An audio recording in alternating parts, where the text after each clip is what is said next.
नमस्कार दोस्तों, मैं हूं आपका भाई प्रतीक मलिक और स्वागत करता हूं आपका आपके अपने YouTube चैनल टीसी प्रतीक मलिक पर। जैसा कि आप सबको पता है, सीटेट 2021 की तैयारी के लिए हमने एक स्पेशल टेस्ट सीरीज शुरू की है, टॉपिक वाइज टेस्ट सीरीज शुरू की है, जिसमें हर वीडियो में लेके आते हैं हम आपके लिए 40 प्रीवियस ईयर में आए क्वेश्चंस। अभी हमारा टॉपिक चल रहा है पियाजे और कोहलबर्ग। अभी आपकी 9 क्लास हो चुकी है, 10वीं क्लास है आज आपकी। इससे पहले हम पेपर 1 जो हमारा सीटेट पेपर 1 के अंदर जो क्वेश्चन आते हैं पियाजे और कोहलबर्ग के, वो सारे के सारे हम डिस्कस कर चुके हैं। आज हम बात करेंगे सीटेट पेपर 2 के। जो बच्चे पेपर 1 की तैयारी कर रहे हैं वो जरूर सीटेट पेपर 2 के क्वेश्चन भी तैयार करना, क्योंकि कई बार इनमें से क्वेश्चन रिपीट होकर आ जाते हैं। तो पियाजे और कोहलबर्ग टोटल इसके अंदर रहेंगे आपके शायद 38 क्वेश्चन रहेंगे। पियाजे के रहेंगे 27 क्वेश्चन और 11 क्वेश्चन रहेंगे कोहलबर्ग के। जितने भी आज तक के जितने भी सीटेट के पेपर्स में आए हैं सारे क्वेश्चंस को हम डिस्कस करेंगे। चलिए आज की क्लास स्टार्ट करते हैं हम। वीडियो स्टार्ट करने से पहले अगर आपने अभी तक हमारे चैनल को सब्सक्राइब नहीं किया है तो इसको सब्सक्राइब कर लेना। साथ ही अगर आप हमसे व्हाट्सएप पे जुड़ना चाहते हैं तो 80 76 39 27 17 इस नंबर पे भैया हमको मैसेज कर देना। जैसे ही आपका मैसेज मिलेगा उसके 1 या 2 दिन के अंदर आपको हम व्हाट्सएप पे अपडेट देनी शुरू कर देंगे। आपको पर्सनली गाइड करेंगे, आपको ये बताएंगे। जैसे हमने पहले 15 डेज का क्रैश कोर्स करवाया हुआ है, उसका लिंक आपको सेंड करेंगे। साथ ही आपको 10 पेजेस के ईवीएस के फ्री पीडीएफ है, ईवीएस की 10 पेजेस की वो प्रोवाइड करेंगे। ठीक है, तो अगर आप जुड़ना चाहते हैं तो आप जरूर मैसेज कर देना व्हाट्सएप पे। चलिए स्टार्ट करते हैं आज की वीडियो। आसान क्वेश्चन है भाई, कोई दिक्कत की बात है नहीं। पियाजे के अनुसार संज्ञानात्मक विकास के किस चरण में वस्तु स्थायित्व गुण आता है? पहला आंसर है संवेदी गामक, यानी कि सेंसरी मोटर स्टेज आती है। आराम से हो जाएगा ये। नेक्स्ट पे चलते हैं भाई। नेक्स्ट कह रहा है पियाजे के अधिगम के संज्ञानात्मक सिद्धांत के अनुसार वह प्रक्रिया के जिस द्वारा संज्ञानात्मक संरचना को संशोधित किया जाता है वह क्या कहलाती है? तो बताओ, जब उसने स्कीमा को ही संशोधित किया है, स्कीमा को मॉडिफाई किया है, एक नई स्कीमा बनाई है, तो उसको आप क्या कहेंगे? उसको हम बोलते हैं एक्मोडेशन, यानी कि समायोजन। इसके ऊपर मैंने कल भी बहुत बात की थी। अगर आपने कल का टेस्ट नहीं देखा है तो उसको जरूर देख लेना भैया जाके, यानी जो हमारा टेस्ट नंबर 8 था। ठीक है, ये कहाँ गया क्वेश्चन? एक सेकेंड। हाँ, कह रहे हैं कि एक शिक्षिका 2 एक समान गिलासों को प्रदर्शित करती हैं जो जूस के समान गिलास मात्र से भरे हुए हैं। वह उन्हें 2 भिन्न गिलासों में खाली करती है, जिसमें एक लंबा और दूसरा चौड़ा है। वह बच्चों को गिलास पहचान करने के लिए कहती है जिसमें जूस ज़्यादा है।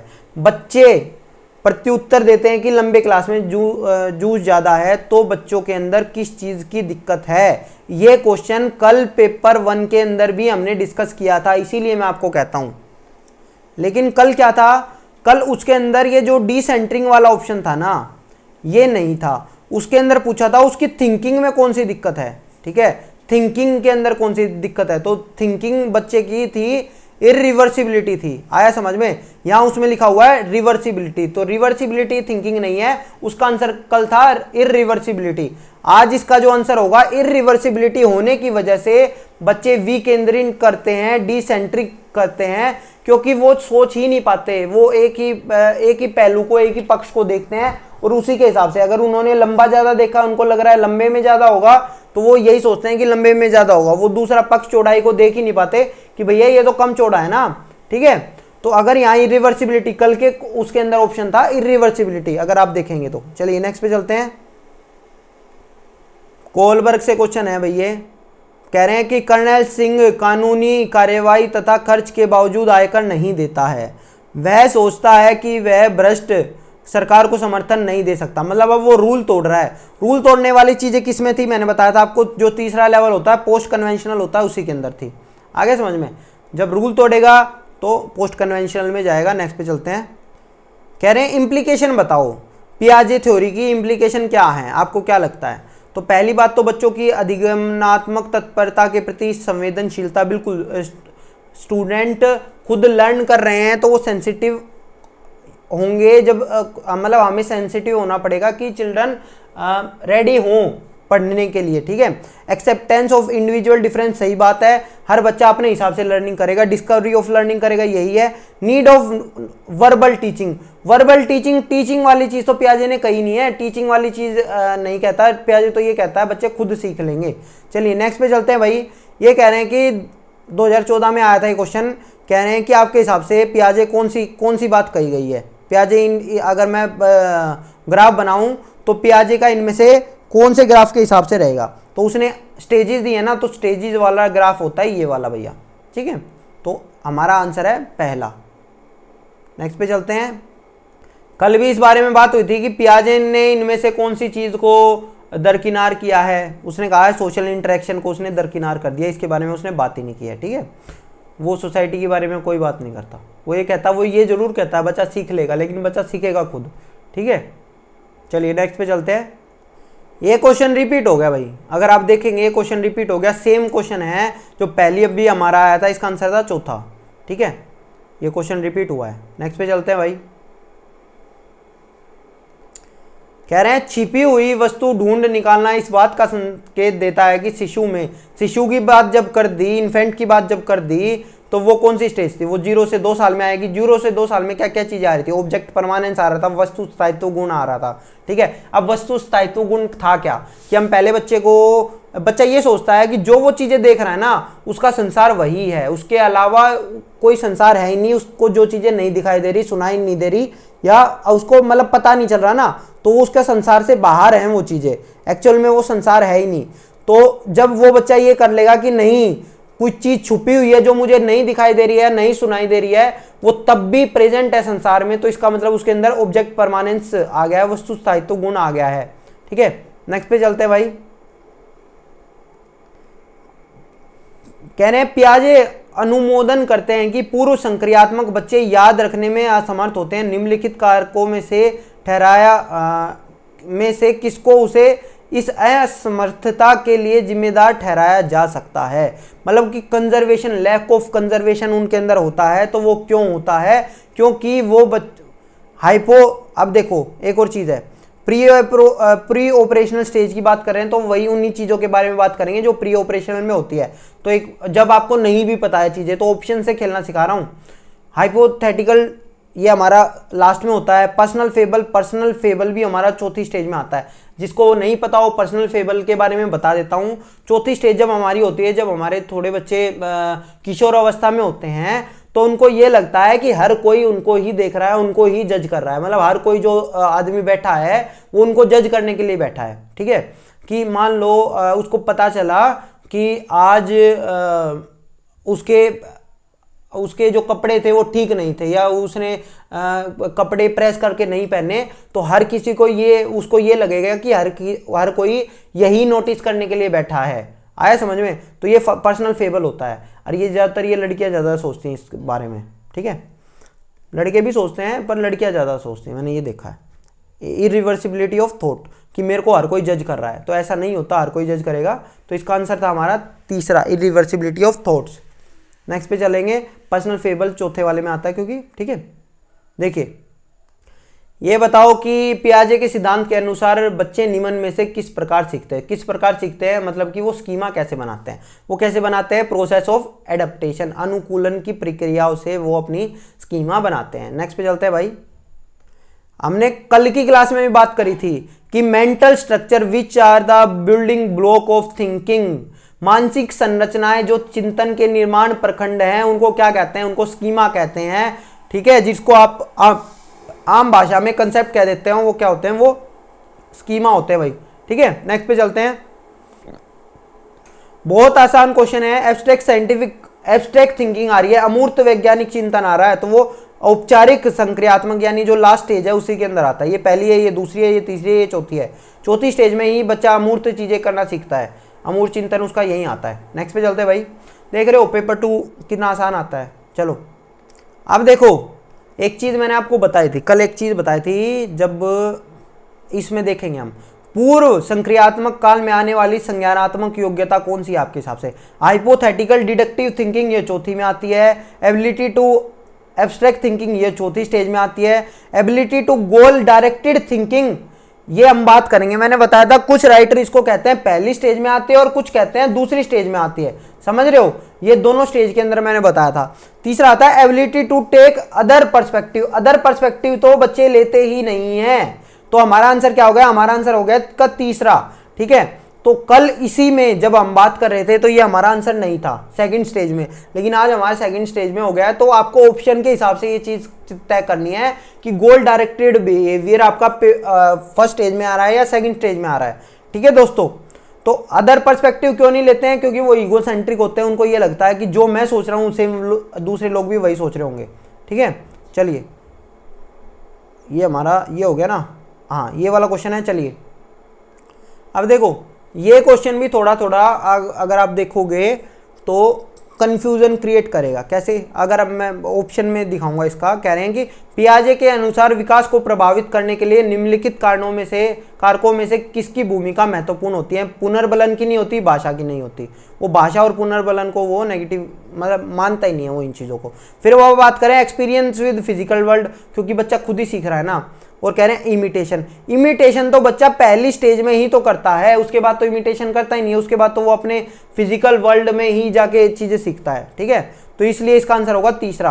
कुछ लोग इसका आंसर फोर्थ भी बता देते हैं, तो वो भी ठीक है। अगर मैं बताऊं तो ये क्वेश्चन है, ये मैं भी जैसे अगर 130 आए हैं तो भैया 20 आंसर मेरे भी तो गलत हुए होंगे।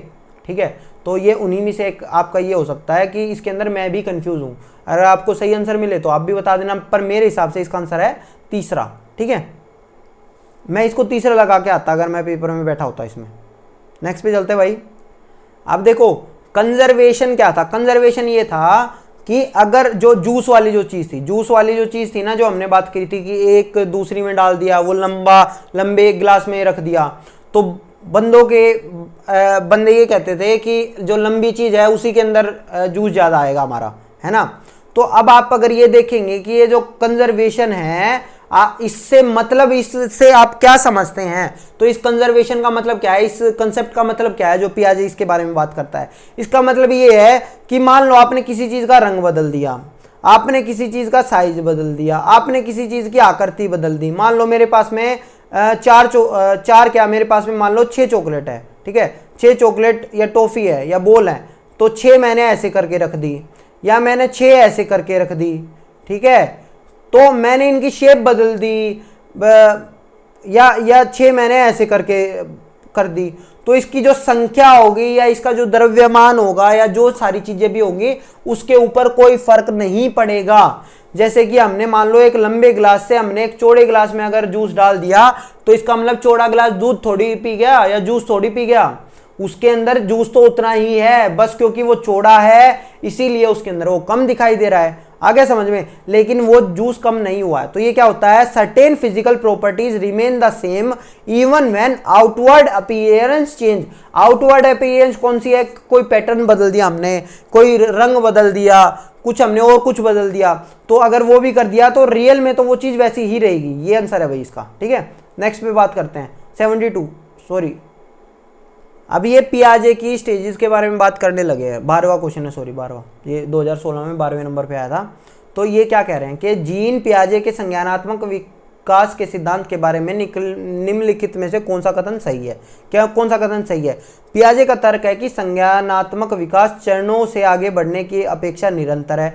नहीं भैया, पियाजे ने चरण दिए हैं, स्टेजेस दी है, ना कि उसने कंटिन्यूस बोला है। अगर आपको जब मैं डेवलपमेंट पढ़ाऊंगा तो उसके अंदर बताऊंगा, एक तो होता है डिसकंटिन्यूअस, एक होता है कंटिन्यूअस। कंटिन्यूअस किसका होता है? जो कोई चरण नहीं देता। ठीक है, चरण दोगे तो आपका एक सीडीसी बन जाएंगे इस तरह से। ठीक है, लेकिन पियाजे यही तो कह रहा है, चरण ना देना वो इस तरह का रहता है कि कहीं ब्रेक नहीं है। मतलब इसका डिसकंटिन्यूअस वाली चीज़ क्या होती है कि आपका जो निरंतर नहीं है, विकास निरंतर नहीं है, उसका मतलब क्या होता है कि अभी मान लो बच्चा 0 से 2 साल में था, तो आप तो उससे एक्सपेक्ट कर रहे थे कि वो संवेदीकामक अवस्था के बारे में बात करेगा, लेकिन जैसे ही वो 2 साल का पूरा हो चुका है तो वो अगले दिन से ही वो स्टेज में हो गया कि आप उससे वो एक्सपेक्ट करने लग जाएंगे। अब इसको ये सारी चीज़ें आ चुकी होंगी तो धीरे धीरे ही तो आएंगी। तो जो ये लोग होते हैं ना, इन लोगों ने ये कहा है कि जिन्होंने स्टेज दिया है वो ये मानते हैं डेवलपमेंट कंटिन्यूअस नहीं है हमारा। ठीक है, वो डिसकंटिन्यूअस है। पियाजे हैज प्रपोज्ड 5 डिस्टिंक्ट स्टेजेस, ना जी 4 स्टेजेस प्रपोज करी है। किसी चरण को छोड़ा नहीं जा सकता क्योंकि ये चरण स्थिर है। पियाजे यही कहता है कि किसी चरण को हम छोड़ नहीं सकते, ये चरण स्थिर है। नेक्स्ट पे चलते हैं भाई। ऑब्जेक्ट परमानेंस बता दो, ऑब्जेक्ट परमानेंस कब आती है? संवेदीगामक अवस्था में आती है, सेंसरी मोटर स्टेज में। चलिए मैंने बताया था ना कल भी, सेंसरी मोटर जो स्टेज होगा इसमें देखो ये जो सेंसरी है, सेंसरी में ये अलग अलग होता है, लेकिन उन्होंने मैंने कहा था कि ये मैक्सिमम क्या करेंगे, एक साथ लिख देंगे, इससे एक्स्ट्रा कुछ नहीं होता। हिंदी में नाम बदलते रहते हैं ये लोग। अच्छा क्वेश्चन है ये, स्व जागरूकता और संज्ञानात्मक क्षमताओं का नियंत्रण, जैसे योजना बनाना, समीक्षा करना और संशोधन करना, मतलब कि स्व जागरूकता। तो जब अपनी सोच के बारे में हम सोचते हैं ना, तो उसको बोलते हैं भैया मेटाकोग्निशन। उसको क्या बोलते हैं? संज्ञान बोध बोलते हैं, उसको मेटाकोग्निशन बोलते हैं। अच्छा क्वेश्चन था, 2018 में आया था ये। अब तो ये आसान आसान क्वेश्चन आने लग जाएंगे। जीन पियाजे और लेव वाइगोत्स्की जैसे संरचनावादी अधिगम को किस रूप में देखते हैं? बताओ। कंडीशनिंग? नहीं। कंडीशन कौन करते हैं? व्यवहारवादी करते हैं। पैसिव करते हैं? नहीं भैया। सक्रिय और मीनिंगफुल, यही हमारा आंसर था। चलिए नेक्स्ट पे चलते हैं भाई। पियाजे के अनुसार विशिष्ट मनोवैज्ञानिक संरचनाएं अनुभव में सही अर्थ निकालने के लिए व्यवस्थित तरीका कौन सा है? स्कीमा ही तो है वो, स्कीमा को ही तो हम ये वाली बात कहते हैं, ठीक है। जो हम कंसेप्ट बोलते हैं वो स्कीमा ही तो होते हैं। नेक्स्ट पे चलते हैं भाई। कह रहे हैं तीसरी स्टेज यानी कि जो कंक्रीट ऑपरेशनल स्टेज है, इसके अंदर क्या चीज़ है, ठीक है। अब देखो इन्होंने एबिलिटी टू कंजर्व को इन्होंने क्या कर दिया? सुरक्षित रखने की योग्यता। मतलब कि सोच के देखो, आपका एक जो संरक्षण कह देते हैं, या फिर आप कुछ भी अलग चीज़ कह देते हैं, कंजर्वेशन को, ये वो होता है। उन्होंने इसका क्या बना दिया? इसको हिंदी में बदल के क्या बना दिया? समझ रहे हो? तो इसलिए इंग्लिश वाली चीज़ें याद रखो, आपको पता होना चाहिए। एबिलिटी टू कंजर्व तीसरी स्टेज में आ जाती है, हाइपोथेटिकल चौथी स्टेज में रहती है, बाकी एनिमिस्टिक थिंकिंग ये दूसरी स्टेज में रहती है। ये मैंने आज तक पढ़ा नहीं है। ये सेकेंडरी सर्कुलर रिएक्शन ये पता नहीं क्या होता है, ये मैंने पढ़ा ही नहीं है, हो सकता है ना भी कुछ होता हो। नेक्स्ट पे चलते हैं भाई। कह रहे हैं कि ड्राइंग इम्प्लीकेशन, पियाजे की थ्योरी से आप क्या समझेंगे? 6 से 8 साल में, 6 से 8 साल में। कह रहे हैं कि discourage use of logical argument, नहीं भैया, बल्कि हमें तो बच्चों को लॉजिकल आर्ग्यूमेंट ही देने चाहिए, ऐसी प्रॉब्लम देनी चाहिए जो जिनमें कोई लॉजिक हो या ये सारी चीज़ें हों। तो गलत है ये चीज़, तो 6 से 8 साल में वो लॉजिकल रीजनिंग सीख जाता है। Present problem that require reasoning behind solution, बिल्कुल सही बात है। जिसके पीछे कोई रीजनिंग हो ना, उस तरह के आपको प्रॉब्लम देनी चाहिए। तो यही हमारा आंसर है, ठीक है। नेक्स्ट पे चलते हैं भाई।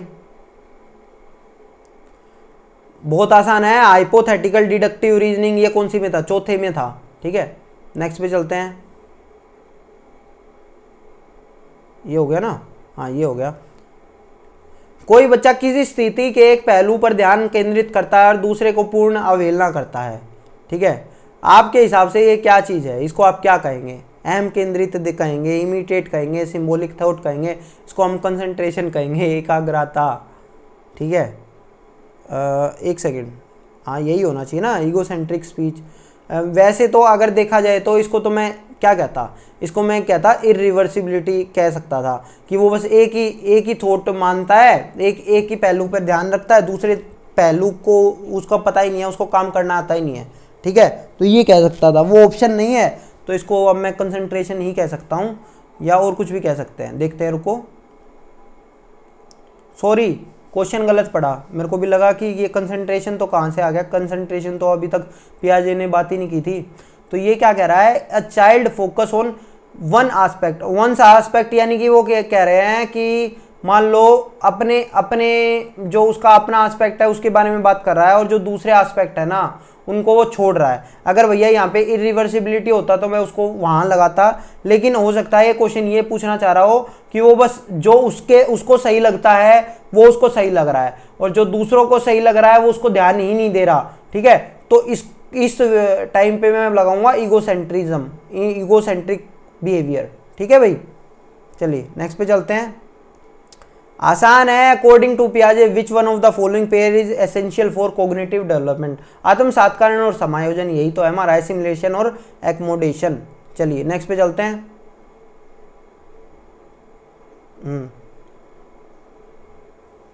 देखिए कह रहे हैं निम्नलिखित में से बताओ कौन से थ्योरिस्ट के हिसाब से लैंग्वेज प्ले क्रूशियल रोल। हालांकि ये क्वेश्चन वाइगोत्स्की में होना चाहिए था, मैंने पता नहीं पियाजे में क्यों डाल दिया। जल्दबाजी में हो गया होगा। ये क्वेश्चन है वाइगोत्स्की, ठीक है, इसका आंसर है वाइगोत्स्की।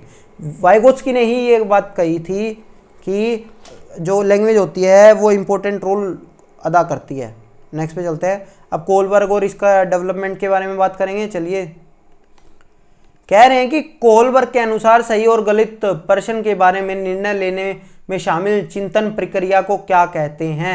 नैतिक तर्कना कहते हैं, मोरल रीजनिंग कहते हैं। जब बंदा फंस जाता है तो उसको मोरल डेवलपमेंट कहते हैं, नैतिक दुविधा कहते हैं, जो कि 9 दी थी। उसने स्टोरी सुनाई थी तो उसके अंदर 9 दुविधाएं थी, ठीक है। चलिए नेक्स्ट पे चलते हैं। कह रहे हैं children in primary school follow which of the following stage as proposed of Lawrence Kohlberg, कि प्राइमरी क्लास के अंदर आप कौन कौन सा कर सकते हैं? ओबीडियंस एंड पनिशमेंट, ए तो पक्का है ही है, ठीक है, ए तो होगा ही होगा। सेकंड है इंडिविजुअलिज्म एंड एक्सचेंज, ये ए और बी होगा, तो इसका आंसर है तीसरा। इसका आंसर क्या आएगा भैया? इसका आंसर आएगा तीसरा, क्योंकि ये लेवल 1 में आया था ना भाई। ये आपका कौन से में आया था? ये लेवल 1 के अंदर है। लेवल 1 के अंदर यही 2 स्टेजेस होती हैं बच्चे के अंदर, ठीक है। नेक्स्ट पे चलते हैं भाई। कह रहे हैं कि विच of the following is the characteristics, ये कौन सी, जैसे पियाजे की स्टेजेस के कैरेक्टरिस्टिक्स थी ना, तो इसकी क्या है? ये कह रहे हैं कि वेरिएबल है। वेरिएबल तो नहीं है, फिक्स्ड है। हमारी जो स्टेजेस है ना इसकी, वो फिक्स है, वो नॉन वेरिएबल है। आया समझ में? उसको बदला नहीं जा सकता। Stages are isolated responses and not general pattern, इनका जनरल पैटर्न नहीं तो है, सबके लिए सेम सोचते हैं स्टेजेस, ऐसा थोड़ी है। यूनिवर्सल सीक्वेंस, बिल्कुल सही बात है, universal sequence of stages across all culture, यही हमारा आंसर है इसका, ठीक है दोस्तों। नेक्स्ट पे चलते हैं। कह रहे हैं कि आप एक शिक्षक या शिक्षिका के रूप में रैगिंग और धमकाने के सख्त विरोधी हैं। इस संदर्भ में विद्यालय में पोस्टर लगवाते हैं तथा समिति बनाते हैं। आपसे जुड़ने वाले किशोर के जो इस विचार के दृढ़ विश्वासी है, निम्नलिखित में से कौन से लेवल पर होंगे? बताओ। कन्वेंशनल स्टेज पर होंगे, पूर्व पारंपरिक स्तर पर होंगे, उत्तर पारंपरिक स्तर पर होंगे, या समाज व्यवस्था बनाए रखने वाला स्तर? ये तो कोई स्तर ही नहीं होता, तो स्तर होते हैं इन तीनों में से एक। तो आपके हिसाब से कौन से स्तर पर होंगे ये? वो जो ये कह रहे हैं कि भैया बुली गलत है, बुलिंग करना गलत है, और इसके लिए पोस्टर वगैरह लगवा रहे हैं। अब जब पोस्टर लगवा रहे हैं तो इसका मतलब रूल नहीं बना हुआ कोई, समझ रहे हो? इसका काम मतलब कोई रूल नहीं बना हुआ जब पोस्टर लगवाने की नौबत आ रही है। तो हम क्या करेंगे? ये पहले की बात हो सकती है, अब तो रूल बन गया है खैर, ठीक है, पर तो इसका मतलब वो रूलों को तो नहीं मान रहा है, ठीक है। जब वो रूलों को नहीं मान रहा, या रूल बदलना चाह रहा है, या वो रूल बनाना चाह रहा है कोई नहीं, तो वो तीसरी स्टेज में होता है, वो हमारा पोस्ट कन्वेंशनल स्टेज में होता है, ठीक है। अब ये भी भैया एक उनमें से क्वेश्चन है जिनमें से मैं ये कह सकता हूँ कि मैं कंफ्यूज हो सकता हूँ, क्योंकि इसके अंदर कुछ क्लियर नहीं है कि वो रूल बना हुआ है या रूल नहीं माना हुआ है। अगर मैं ये मान के चलूँ कि वो रूल बनवाना चाह रहा है, तो वो तो हो जाएगा, ये वाली स्टेज हो जाएगी, ठीक है। लेकिन अगर वो ये चाहता है कि जो रूल है उसको फॉलो किया जाए, तो वो पहली ये कन्वेंशनल लेवल पे होगा, यानी कि दूसरे लेवल में होगा, ठीक है। नेक्स्ट पे चलते हैं। कह रहे हैं ये बताओ आपका कोलबर्ग को किस बात के लिए क्रिटिसाइज किया जाता है? कोलबर्ग को क्रिटिसाइज किया जाता है क्योंकि उसने लड़कियों के बारे में बात की ही नहीं है। उसने अपनी जो जिनसे पूछा ना, उसने केवल लड़कों से क्वेश्चन पूछ लिए और लड़कियों से क्वेश्चन पूछे ही नहीं है, तो इसलिए इसको क्रिटिसाइज किया जाता है। तो ये इसका आंसर नंबर 3 है। अब एक और चीज़ बता रहा हूँ भैया, हर क्वेश्चन आपका ठीक हो, अगर मान लो आपके 40 में से 35 से प्लस आ रहे हैं ना बच्चों, 36 नंबर आ रहे हैं, 38 नंबर आ रहे हैं, तो ये मोर देन एनफ है, ठीक है। अगर मैं भी 150 नंबर, मेरे क्यों नहीं आए भाई? मेरे भी तो 130 नंबर ही हैं, तो कुछ ना कुछ गलती मेरे से भी रही होंगी ना। तो वही वाली चीज़ है, इस वजह से कोई आपको 150 के लिए तैयारी नहीं करनी। आया समझ में? नेक्स्ट पे चलते हैं। फिर वही वाली चीज़ आ गई कि लॉरेंस कोलबर्ग की नैतिक तर्क के सिद्धांत की अनेक बातों के लिए आलोचना की जाती है। इन आलोचनाओं के संदर्भ में कौन सा कथन सही है? चौथा कथन सही है। कोलबर्ग ने अपने अध्ययन को मूलतः पुरुषों के नमूनों पर आधारित रखा है, ठीक है, कि वो ये उसने जो लड़के थे ना उनकी बात करी है, मतलब लड़कों से जाके क्वेश्चन पूछे हैं बस। कह रहे हैं कि एक बच्चा तर्क प्रस्तुत करता है, आप यह मेरे लिए करेंगे तो मैं आपके लिए करूंगा, वह आपके लिए करूंगा। ये कौन सा, ये टिट फॉर टैट है, आप कह सकते हैं। टिट फॉर टैट आपका लेवल 1 में और जो दूसरी स्टेज थी उसके अंदर आता है। तो ये कौन सा है, ये आंसर है हमारा पहले वाला, द इंस्ट्रूमेंटल पर्पज ओरिएंटेशन। ठीक है, तो यही हमारा आंसर है। नेक्स्ट पे चलते हैं भाई। निम्नलिखित में से किस एक जोड़े का मिलान ठीक हुआ है? कह रहे हैं सोशल कंस्ट्रक्शन में क्या है, किसी कार्य के लिए भौतिक परिणाम निर्धारित करके वह अच्छा है या बुरा है। ना जी। पनिशमेंट वाले में क्या कह रहे हैं, नियम तय नहीं है किंतु समाज के हित में बदले जा सकते हैं। ना जी, ये तो आपका इस वाले में आ जाएगा। Good boy and good girl orientation में ये कहते हैं हम अच्छा बनकर किसी की स्वीकृति प्राप्त करना चाह रहे हैं, तो इसका आंसर यही है। ये कौन सा लेवल होता है, लेवल होता है सेकंड और स्टेज होती है पहली, यानी कि तीसरी स्टेज होती है टोटल। अगर आप देखोगे तो तीसरी स्टेज में यही वाली बात की गई है कि हम good girl good boy orientation ये होता है कि हम इसलिए अच्छा काम करते हैं क्योंकि हमें दूसरे बंदे की स्वीकृति चाहिए। समझ रहे हो? नेक्स्ट पे चलते हैं भाई।